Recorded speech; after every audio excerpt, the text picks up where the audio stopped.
খুব কম বাজেটের মধ্যেও কিন্তু সুন্দর সুন্দর কাজ করা যায়। যেমন এই কাজটা দেখো, এই কাজটা দেখলে বুঝতে পারবেন শুরু থেকে শেষ পর্যন্ত যে কম বাজেটের মধ্যে কত সুন্দর কাজটা করা যায়। আসলে সাইডের যে বোর্ডারটা হয় সেই বোর্ডারটা এই কাজটার মধ্যে করা হবে না, তারপরেও কিন্তু ঘরটা সুন্দরভাবে সাজাবার দায়িত্ব আমার, কারণ আমাকে কইছে যে তোমার মনের মতন করে কাজটা করে দাও, কিন্তু টাকা একটু কম বাজেটের মধ্যে, সেই জন্য সাইডের বোর্ডারটা হবে না। আজ সাইডের বোর্ডারটা ছাড়া ঘরটা সুন্দরভাবে সাজাবার চেষ্টা করছি। তার মধ্যে উদাহরণ হিসেবে দেখো, এই যে আমরা প্রথমে শুরু করে দিছি, প্রথমে বোর্ডগুলো বিছিয়ে নিয়েছি, মাঝখানের ডিজাইনটা যেহেতু সাইডের বোর্ডার হবে না, সেই জন্য মাঝখানের ডিজাইনটা একটু হলে বড় করে নেবে। বড় না করলে সেটা ফুটিবার না ঘরটা। আসলে প্রত্যেকটা কাজ করতে করতে অভ্যাস হয়ে গেছে যে কোন জায়গার মধ্যে কেমন ডিজাইনটা দিলে ভালো লাগবে, সেটা একটু চেষ্টা করি। আমরা প্রত্যেকটা কাজে একটু ইউনিক ধরনের ভালো করার চেষ্টা করি। তো এই যে কাটিংটা হয়ে গেল রাউন্ড, এটা মাঝখানে দিব, মাঝখানে দেওয়ার পরে আরও মাঝখানে একটা নিমকি কাটিংয়ে কী করে নতুন কী যে করে তাও না জানো। তো এই যে ওটা কাটিং হয়ে গেছে, এই যে দেখো আমরা ঘরের ভিতরটা দেখাচ্ছি, এই কন্ডিশনে আছে কিন্তু ঘরটার কাজ শুরু হয়ে গেছে ভিতরে, আমি কিন্তু বাইরে বসে বসে ডিজাইনটা বানাচ্ছো। তো এই যে মাঝখানের না ডিজাইনটা মোটামুটি রেডি হয়ে গেছে। তো একটা সাইড কাটা হয়ে গেছে, আর একটা সাইড এইটাও কাটা হয়ে গেল। এটা সরে নেওয়ার পরে মাঝখানে যে ফাঁকা জায়গাটা দেখা পাচ্ছেন, ওটাকে না কিন্তু আরও নতুন করে আরও বোর্ড ঢুকিয়ে না আরও অন্য ধরনের একটু প্যাচ ধরনের ডিজাইন করার চেষ্টা করছো।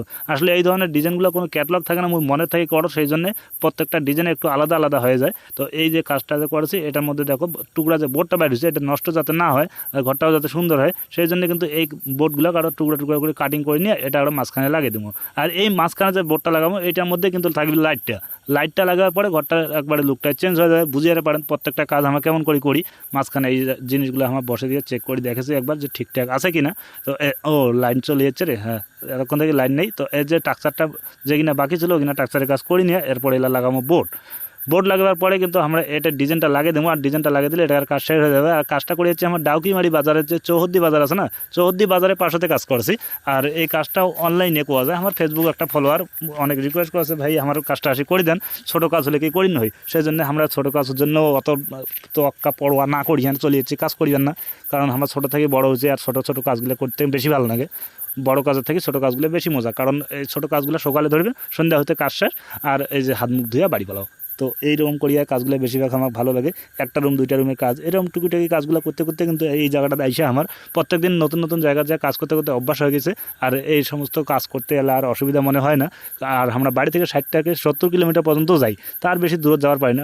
চেক হয়ে গেছে লাইট, এলা এই যে সুইচ বোর্ডটা কানেকশন দিলে হয়ে যাবে, এটার কাজ শেষ। তো সুইচ বোর্ড হয়ে গেছে লাগার শেষ, এলা ফিটিং করে দেখেছি যে লাইটটা জ্বলিয়ার পরে কেমন লাগেছে ডিজাইনটা।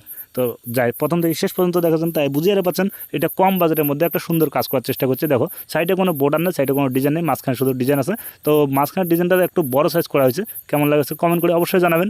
একটু কম বাজেটের মধ্যে সুন্দর একটা কাজ করার চেষ্টা করছি, আশা করি ভালো লাগবে। আর এরকম কম বাজেটের মধ্যে যদি কাজ আরও সন্ধান, আরও অনেক ধরনের ডিজাইন আছে, সেগুলো আমি তুলে ধরার চেষ্টা করি। সবাই ভালো থাকবেন, বাই।